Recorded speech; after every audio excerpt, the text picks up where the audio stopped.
Welcome back. Welcome back to the Wheel of This podcast. Ladies and gentlemen, yeah, we have went on a run today. I done set us up for a real good show. Yeah, I'm gonna tell you what the show. You already know what the show is. I told you what the show is tonight. We don't run. We don't run. Yeah, we got a lot of commentary to share tonight. We got a lot to do. We also gonna play some music.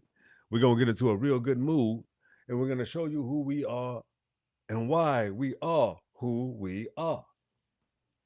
Peoples, check me out. Listen to me. Understand where I'm coming from for real. You understand? This is the Will Is Podcast. And this show is called tonight The WIP. We Don't Run Show. Some of us have been here before it all. Now, if you check out the post that I've created on the Will Is Podcast, you check that out today. You check that out. You check that post out. You will see how indigenous I truly am. You understand? It's a lot of people out here claiming. It's a lot of people out here claiming what and who they are, and that's great. That's wonderful. We all in this together. That is a beautiful thing. What you thought I was gonna do? Hey, say something nasty. No, I don't do that. See, let me just put something into perspective for real for all of us. The reason why this show is not about hating. This show is about participation in the lexicon of humanity. Who we are, what we are, our positions in this thing. That's why when you hear old Tariq on the West Coast hollering FBA, I understand. But see, my people didn't run to the West. My people didn't run back to the North either. See, the East Coast Indians ran it all. We are the carpenters, the excavators. We are the innovators. East Coast Indians. Plural, multiple tribes. Hundreds and hundreds of thousands. The reason why they say they just dissipated. We only dissipated on paper. Let me show you how.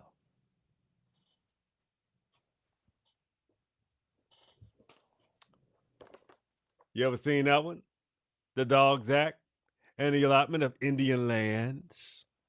So how do you shape a people? How do you move a people? How do you just say, oh, you know what? I'm just gonna move y'all. I hate you so much. I just gotta move you. I gotta figure out how, and I know exactly how. On paper. On paper. I give it a ass on paper. That's what I can do to you. I can beat your ass with the pen. One thing in the Marine Corps. Let me tell you how so much ass would start getting whooped. Because you know why? Let me tell you something. They started integrating the military. So when you start integrating the military, what do you do when you integrate the military? Oh, that means black, white, everything in between has to get along. Do we get along? Fuck no, we don't get along. They got their tattoos. You know, everybody. The military is a melting pot. It's like a choose. This is like you got the whites and you got the blacks, and that's just how I go. Everything in between, y'all figure out how to amalgamate with one or the other. So this is how you get. If you look at social reform and social adaptations and social constructs and understandings of how you put cultures in, you'll see who's the dominant one and you'll see who's the weaker one. You'll see who's the most successful, who get on the boards and who get all that because they capitulate to things. Everybody don't capitulate to things. See, Danny Willis, I was a sergeant at 3 months. I was 3 years. 3 years in the Marine Corps. I was a sergeant. Why? Because I used a different perspective. I didn't have to kiss ass when I can outshoot you. I didn't have to kiss ass when I can outbeat you on a physical training regimen and as a training test. I had the highest pros and cons. 4.8s, 4.8s, 5.9s, 4.9s, 4.6s. I got everything I needed to get the proper cutting score. You Marines know what I'm talking about. Marines know what the fuck I'm talking about when I'm talking about proper cutting scores and getting that shit together. You know what I'm saying? Making sure you got your shit intact. You understand? That's how that go. For real, for real. If you don't, if I'm telling the truth, please somebody leave me a content. Leave me some content in my comments. Because when you got the cutting score, when you have, regardless of how high it is, if you need a 1472, if you need a 1830. See, but if you run if you run a high PFT, you get 300 on your PFT, 225 or better. You get a first class PFT. You get a damn what else you get? You get high marks on your rifle and pistol range. I was a double award expert, rifle and pistol, verifiable. Uh, you have to also uh, be good at your MOS, your actual specific skill set. I've been told I was the absolute best. You understand? Verifiable, actual, proof, proven by multiple sources. Shout out to Rodney Butts, Rodney Alexander Butts. Shout out to Rodney Alexander Butts. He was my surrogate father in the Marine Corps, took care of me. And then we shout out to Gunny E.L. Nut Dog, Edward Nutter. Gunny Edward Nutter. I mean, at the time he was a gunny, but superhuman being. Knew what the best was. He was the best. He had wings and shit. He had used the Marine Corps as his learning platform to distribute how great you can be as black. He was very transcendent. He had, I mean, everybody loved Gunny Nutter, white, black, everything in between. That cat was transcendent. Then we had Felu, the Puerto Rican gangster. You know what I'm saying? He told me, let me tell you this real true story. He said, Willis, let me tell you something.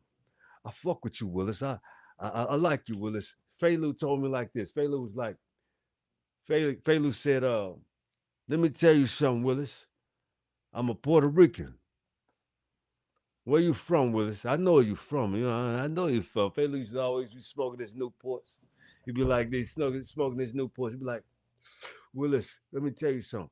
Let me tell you something, Willis. The only difference between you and me is I'm a Spanish speaking nickel. I said, damn, yo, Velu called this. Hey, that was a Puerto Rican, my homie. Hey, yo, that was like an uncle. Felu was like the uncle. And so Felu used to tell her, hey, yo, that's what it is. That's how that go down. Like, ain't no difference between them, homie. You see, I got a little, he was a little fairer skin, a little red, but he was like, ain't no difference between us, my guy, for real. And Felu, so I had, and I already, if y'all look at my previous shows, you'll understand I told you about first song, Big Daddy Turner. That was Big Daddy. You know what I'm saying? So the Marine Corps was a big old melting pot. A lot of different amalgamations of characters, cultures, and people that only the strong will survive. But let me get to my whip moments. Let me get to my whip moments, people. I understand. Let me get to my whip moments. All right. We don't run show. Yeah, God damn it. We don't run. Okay. So we better get to the whip moments. Oh, so the first whip moment is y'all ain't gonna like this. Some of you will, some of you won't. Who cares? This is my show. So dig this. Why did you run from your homeland? If you understand, and the reason why I asked you that question, because you got to understand who did not run from the most brutal, atrocious place that it had become because of this overlay society situation. You understand? So, if you understand the history of the Americas, recent history, you will understand the past 500 years. So, let's do a walk down memory lane. All right. We're not going to talk about the antiquity tonight. We're going to talk about the last 500 years. Okay, so I got this book. This is a popular image. Popular image wall around the internet. Look at that. Okay, who at the top of the food chain? Who's at the top of the food chain in this image? Do you understand? So check it out. I'm gonna turn it around for you.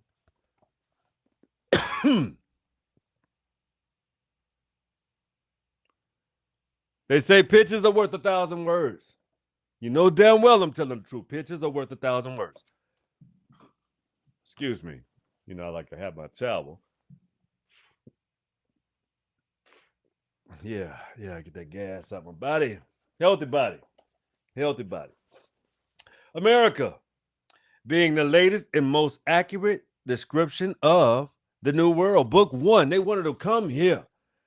What is it, egalitarian society like? I want to go see what that's like. We're used to brutal kings. When the icons left, it became unbearable.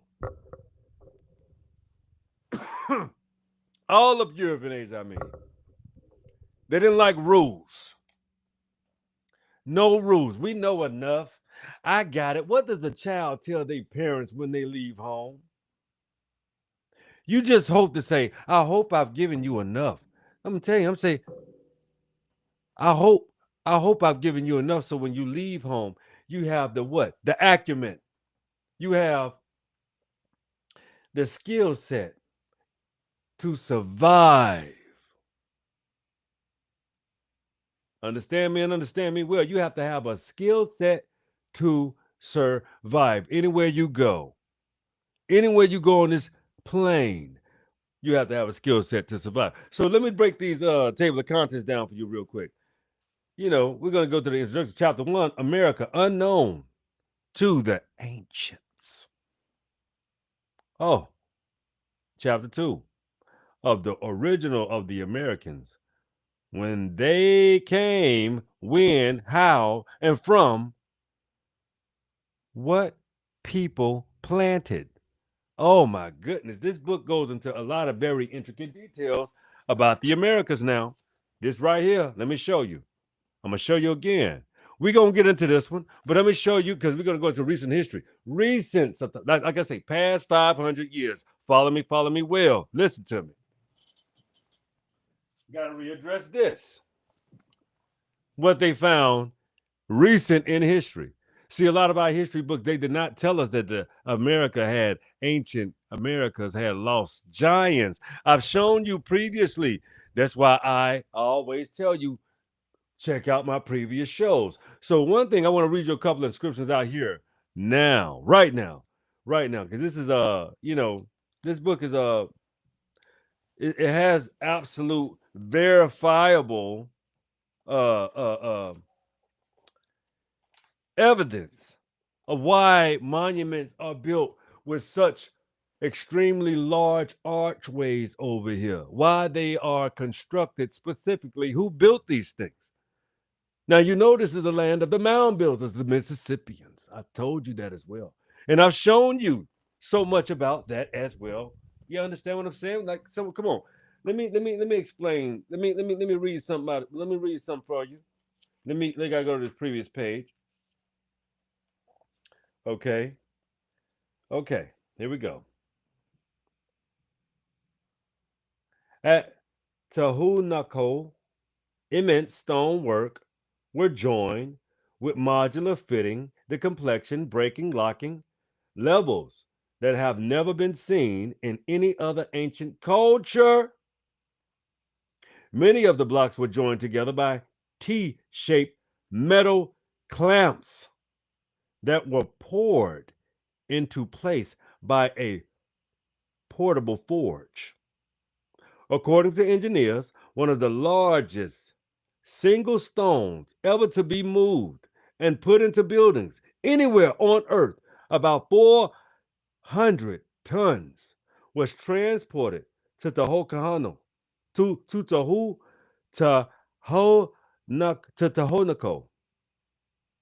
from a quarry over 100 miles, over 200 miles away. Their feat is more incredible when one realizes the route of transportation was thought the mountain range up to 15,000 feet. The historian Arthur Prosnatsky studied the area for over 50 years and observed that sediment had been deposited over the site to the depth of 6 feet. Within the overburden produced a massive flood of water, sometimes around the Pleistocene. Okay, hold on. Age 13,000 years ago. Fossilized human skulls were unearthed together with seashells and remnants of tropical plants. The skulls have nearly 3 times the cranial capacity of modern man and displayed in the Las Paz Museum in Bolivia, an ancient shoreline that etched into hills surrounding Tiahuanaco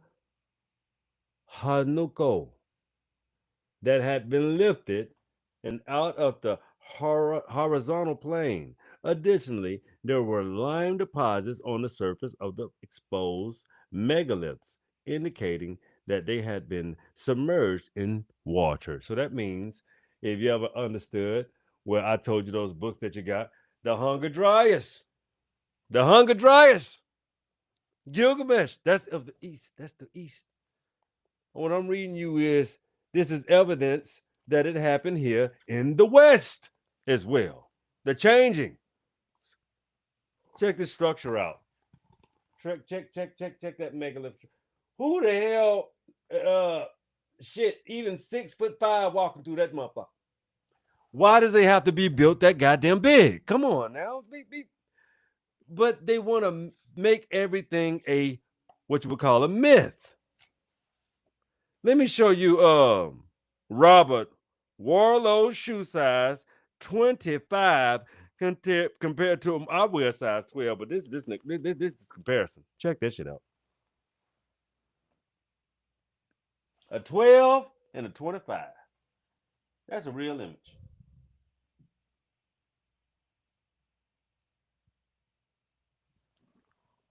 Now, goddamn, that's a that's a that's evidence. So you mean to tell me? Oh, let me read you this. This is chapter 1. So I had to get you into it first. The mysteries of the lost copper mining giants. Copper color, complected. I will continue to keep reading some factual information. Just let me read, please. As the conquistadors marched forward to alter the course of history, they left behind writing records and descriptions of encounters with the surviving race of ancient giants. The race had mixed with the Native Americans and shrunk significantly throughout the ages, and most of the reported accounts put their heights anywhere between 7 to 9 feet. This is a lot smaller than a rumored 12 to 20-foot giant of antiquity who supposedly built the world's greatest megalith structures like Stonehenge. Okay, currently the tallest man in the world in Turkey, Sultan Koshin, who's measured an astonishing 8 feet 3 inches. The tallest man ever recorded in history was the American Robert Wadlow, who was measured at a staggering 8 foot 11 inches. That's an inches shy beyond the true to life 9 foot tall giant. However, mainstream scientists believe Wadlow and Koshin's super tall statures as a rare cause of giganticism brought on by the pituitary gland issued and not because of wayward giant genes. But the proof of a giant can be found in more places. They are more prevalent in museums and archives. Indigenous mythology, histories, and also a stone monuments and lost out of place artifacts that have been improperly dated or suppressed by academia. Wow. Ancient astronaut theories. Ancient astronaut theorists claim that the race of giants were created after the alien gods saw how beautiful the earth women were, and decided to impregnate them. They meddled in the gene pool, creating ancient races that became the dominant life form on the planet.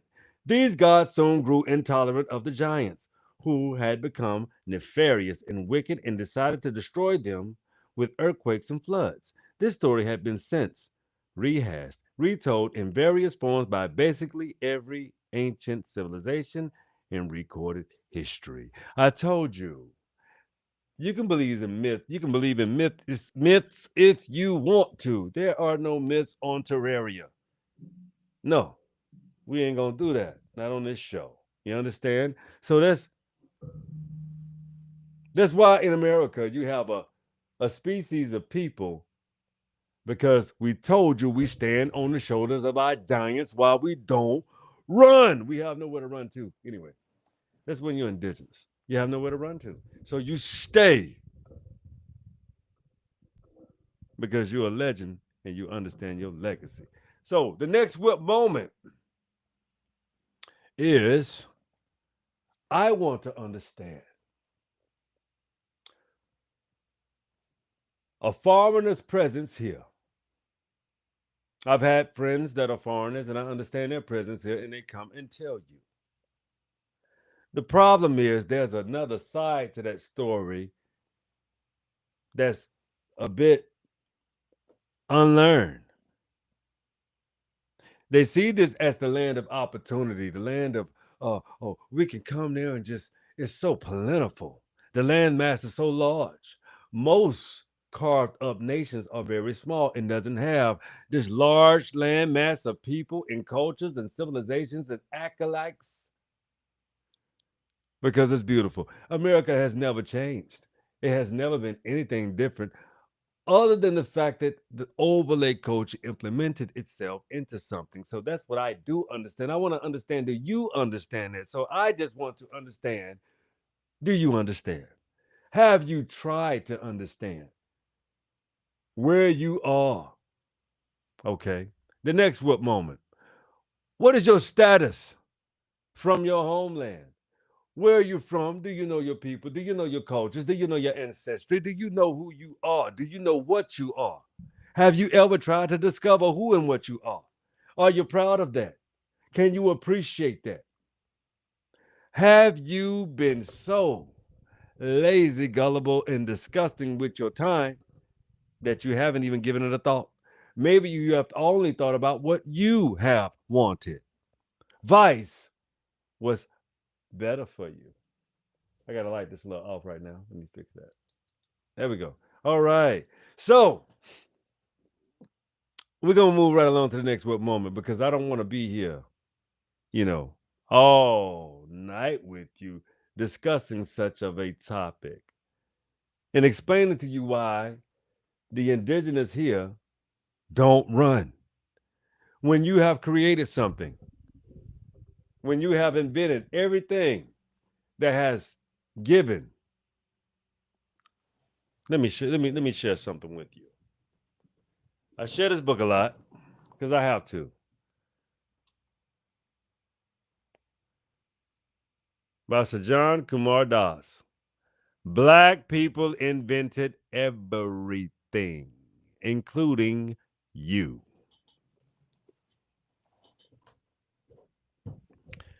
You have to understand the root. There are no really other kinds of people. It's just what melanated people create but never corrected. All melanated people on this planet, as I am expressing to you, we're not a monolith. We're not all alike. We don't think the same, act the same. What we have to do is understand what happened to us from an indigenous rooted place so we can correct our further path with our children. So the reason why the genius of the Black Amarucans have stayed out of social order simply because we are not well, we are not healed, and we need the space to do so. Y'all figure it out. All of you. You come for us, that's not a wise thing to do. If you come to us, you should ask for advice. Ask how to fix this plane globally. And I promise you, you will get the most accurate, most specific of answers that will change the world. And I haven't even gotten through my WIP moments, all of them yet. So I'm going to keep going so that you understand. Let me get some music on. Let me put a little music on. Feel like I'm in a damn pulpit or some shit. Check me out.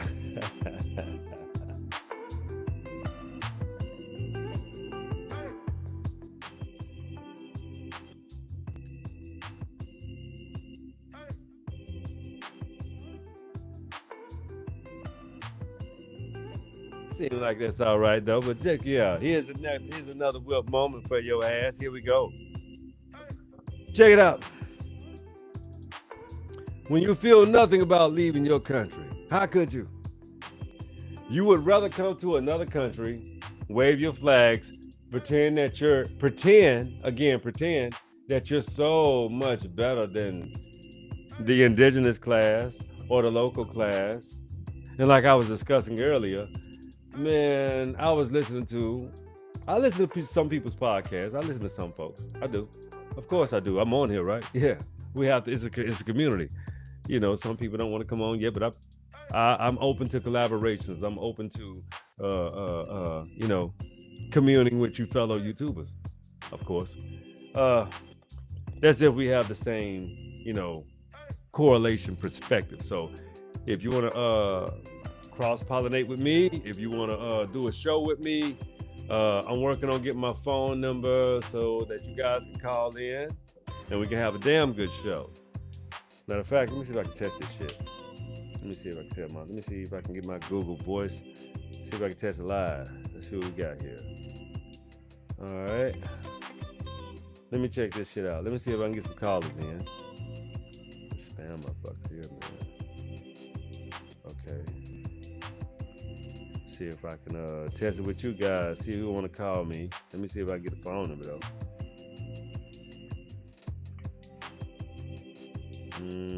Yeah, let me see if I can get this phone number for this account.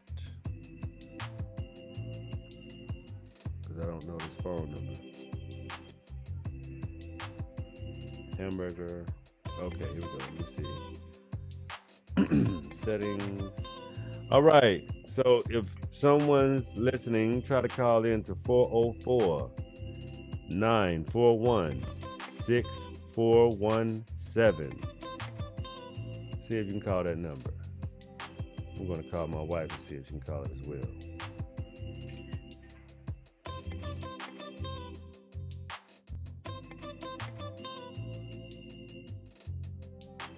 Let me call my brother. Hold on.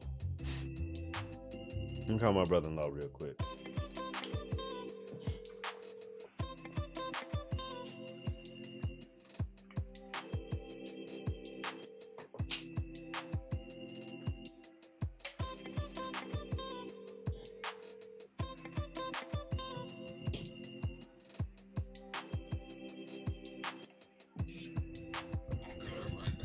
All right. Let me see if my wife picks up an answer. See if she can call me on that other line.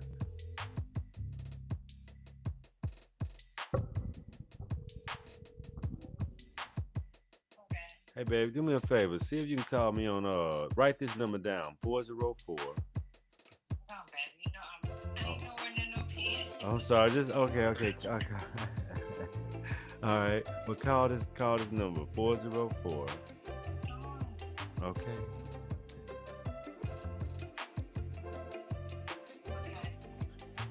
941-6417. We're gonna hang up. Let's see if that number rings, because that's gonna be my dial-in number to the show. Okay. All right.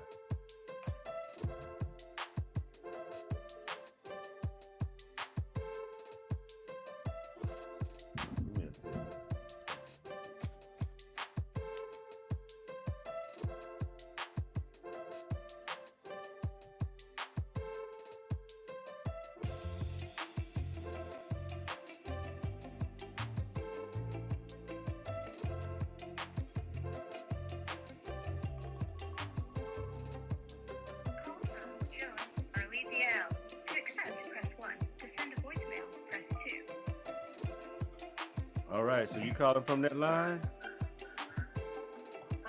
You calling from the number that I just dialed? Yeah. All right, so it's working. That's the line then. That's the number that can register. Okay, all right. So when I'm on the phone, when I'm on the podcast live, this is the number that I can accept people to call in to the show. This is great, babe. Okay, awesome. Say what? All right. All right. That's nice. That's awesome. Yeah.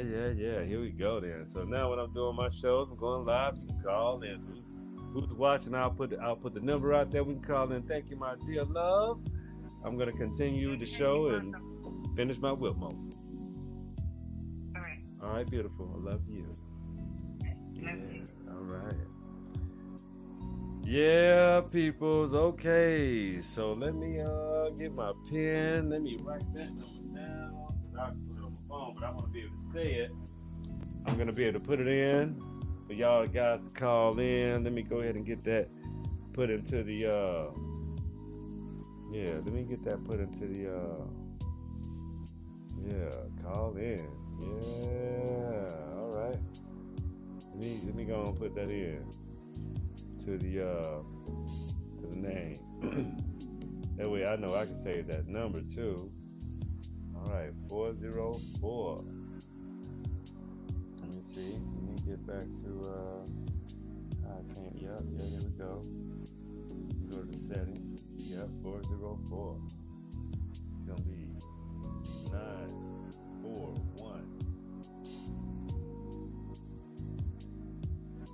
6417. Once again, 404 941 6417. When I'm on live, use that number to call into the show. I'm gonna put it on this show. It won't be on everyone, but it will be on this one. I'm gonna just key that in. We got the call-in number. We got to test it, and it's ready. Oh yeah, y'all can call in, ask me questions. But first of all, let me get through my WIP moments, because we've tested that to be shown to be proven to work. So let me get through my WIP moments. I'm not sure I'll be taking calls tonight, but let me get to my next WIP moment, if you allow me. So check it out. Now we've done flying flags in foreign land. Yeah, you fly your flags in this foreign land. We're gonna get over that. Okay. The next one is, are Mexicans even Mexicans? Or the amalgamation of Eastern Asians, Southern, dark-skinned Asians that amalgamated with the Spanish, and they were placed and they were used as tools sent to westernized schools to implement and take the indigenous dark-skinned copper-colored presence of yours truly. It's my brother-in-law calling back in. Yes, sir. What's going on, my brother? How you doing? Shit, man. Shoot, just dealing with the energy. You know what I mean? Yeah, you saw me on the live? You saw me on that thing? I'm on YouTube. No, I ain't seen that yet, man. Oh, okay. I gotta check and see if I'm broadcasting out there. Anyway, I see I got somebody looking at it. But anyway, I wanted to get through my rest of the real moments. What you got to add to the show, my brother? What's happening? The show tonight is called We don't run show. Some of us, Oh, yeah, some of us never been here before. Hold on. Some of us have been here before at all. uh-huh. Some of us have been here before at all. So, meaning some of us have been here before there was any other type of being. So, I went into a great Well, display of information about giants, about the real nature, the real cultures of America. You know, just catching people up on, what's really been going down and how they okay. cover up a lot of things. You understand what I'm saying? Straight up. Okay. Can I? First of all, I'm glad to be on the show. Thank you, for welcoming me on here because this is very special, and you know what I mean. I appreciate my brother Danny.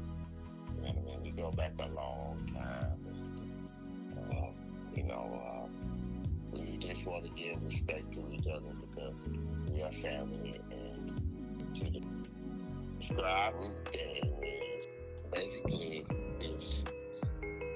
if you want something to root right, you gotta state that a certain day for a certain time. You can't get a root bouncing around all the time. You cannot get a strong root. And that's the reason why we can withstand more resistance because we have proven the root system.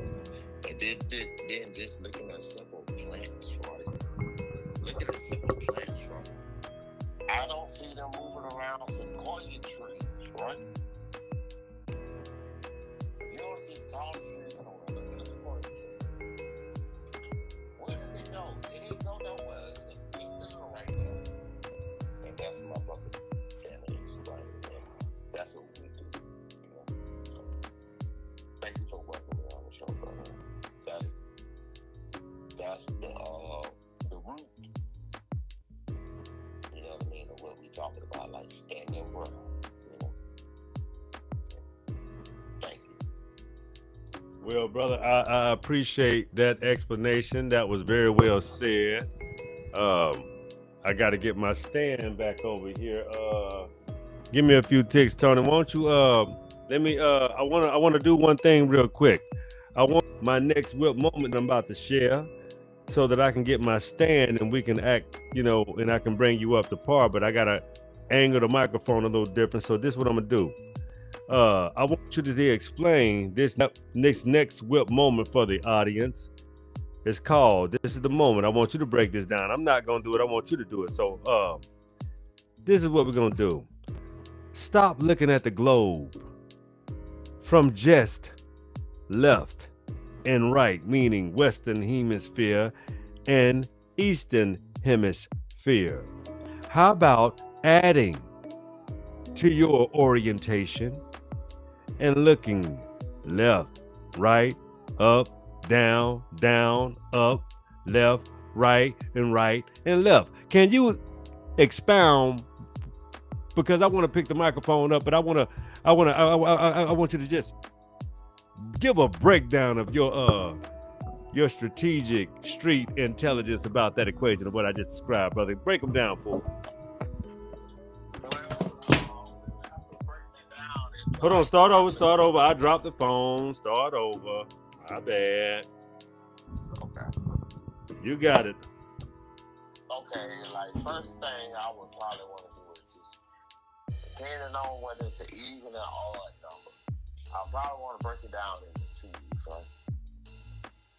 You know what I mean? I probably want to break it down into twos because we can always do 2 plus 2. 2, that's 4, 4. You know what I mean? I'll probably break it down in twos, and I group them 2 into 4, right? Depending on whoever concept of the kind, some people could deal with 8s and 2s. You know what I mean? They deal with 4 2s, or even 16 2s, or 32 2s. You know what I mean? It's still 64. Like it's a mode of operation. You know, the best practice type energy that we must share with our people and our redundancies. You know what I mean? Are pivotal and essential to our growth. So we have to look at it from both sides. That's all I can say right now. Well,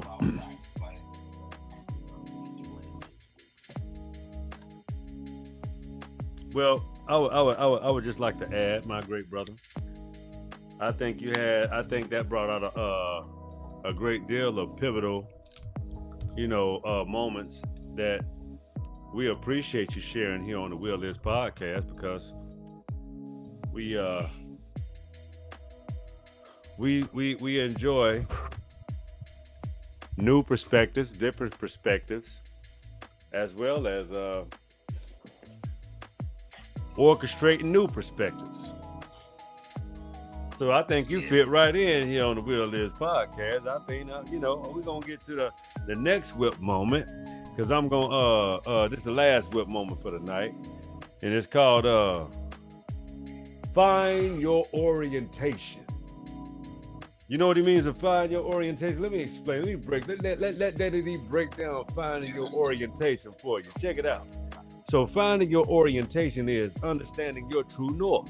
One thing about understanding your true north is you have to see and understand your path from your inner self.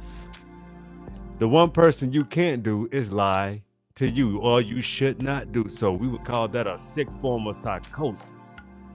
When you lie to yourself, you can get beyond lying to other people. We can help you with that, but lying to yourself is that's a very it's not a best practice. You understand? Like Brother Tony just said, it's just not a best practice. Like you want to be thorough in and thorough out, like, you know what I mean? So like, you have any form of deception in that is not a best practice. And there has to be a mode of operation. Absolutely. No, I appreciate the addition. But the mode of operations are how you deliver every day. What is your practice? How do you literally get down? Like, how do you really orchestrate your life? Are you really about what you say you are? Are you a whole bunch of fucking lip and not a whole bunch of doing? There's a lot of people talk a lot of shit. They don't mean they about doing shit. You dig? They don't mean they gonna do it. They just run their fucking mouth a lot. You know?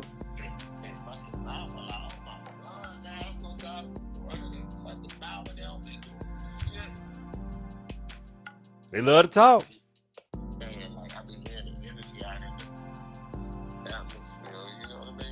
So let's bring some solutions to the mouth running motherfuckers. For one, I think you should pay attention to your life. It's very simple. These are very simple. Pay attention to your life and how it goes every day. I think you should understand the relationships and the behaviors that you have with other people. Extremely important. Extremely important. The relationships with other people. Let me explain how that dictates. That dictates how, we it's the blueprint.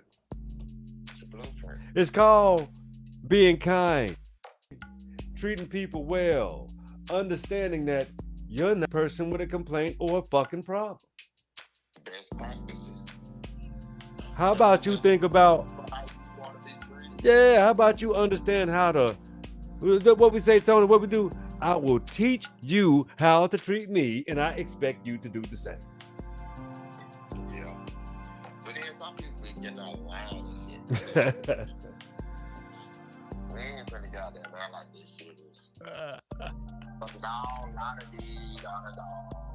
You know what I mean? Folks got a lot of dumbass people in their family. Ooh. And we gotta leave their ass alone, because they dragging you down. And we talking about spirit detectives.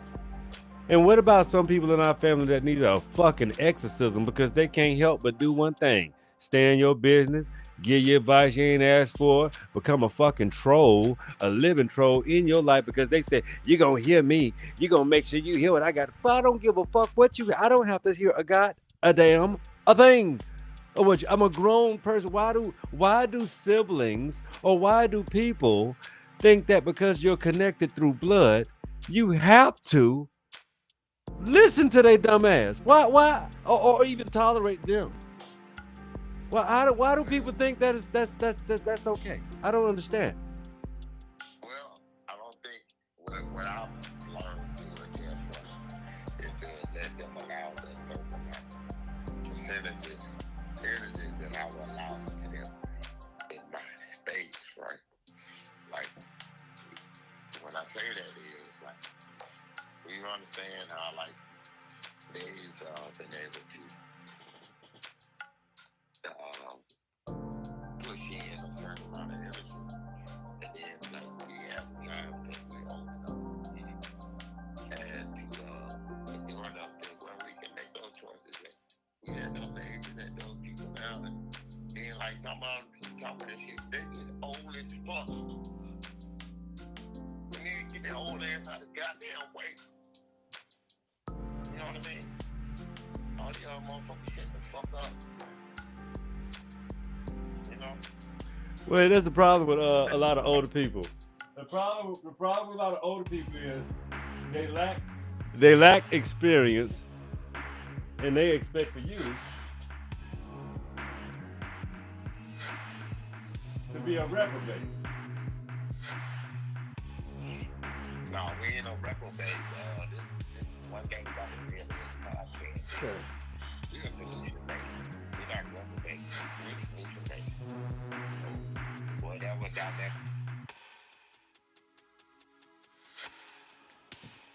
I'm here, brother. Go ahead. You broke up a little bit. You broke up a little bit.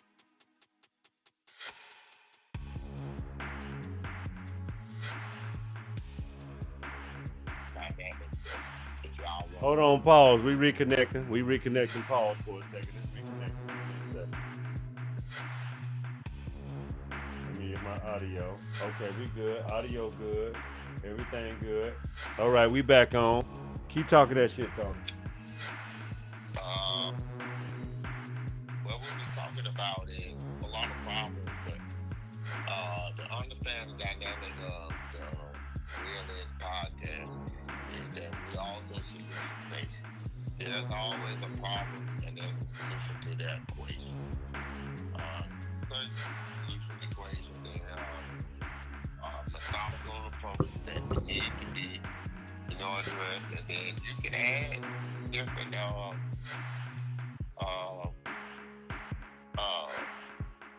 lack of a better word, different variants. Yeah, variance, perspective, different outlooks. Yeah. You know what I mean? The exponents, they might call them exponents. You know what I mean? Like you say, variables, absolutely. Like, you know, and then learn to use those tools to, you know what I mean, create what you need to be and that folks need to be. It's not that hard to do. Right. But check it out, brother. That was a great explanation. But that was the last of the WIP moments, and that's the last of this show tonight. I think we have made an impression. I can't wait for the Triple T size of me to help you build. Once again, this is my brother, y'all. This is my brother-in-law. But I understand the Triple T size of me will be coming soon. Nova Pooh, y'all heard her on Father's Day night. You know, she says she's rooting for her YouTube channel. We're gonna help her build that. So what we're gonna do is we're gonna keep bringing you a new experience. We're gonna keep bringing new content, and we gonna keep living another day. So check it out, you guys. Welcome to my favorite part of the show. You know what I gotta do. This is the Realist Podcast. And understand one thing. Say it with me, brother Tony. The will is yours. Holla at y'all. Yeah, pimpin'. Peace. We'll see y'all tomorrow, God damn it. Nah, you good. You good, Tony. That's the show over. The show over. We good. We still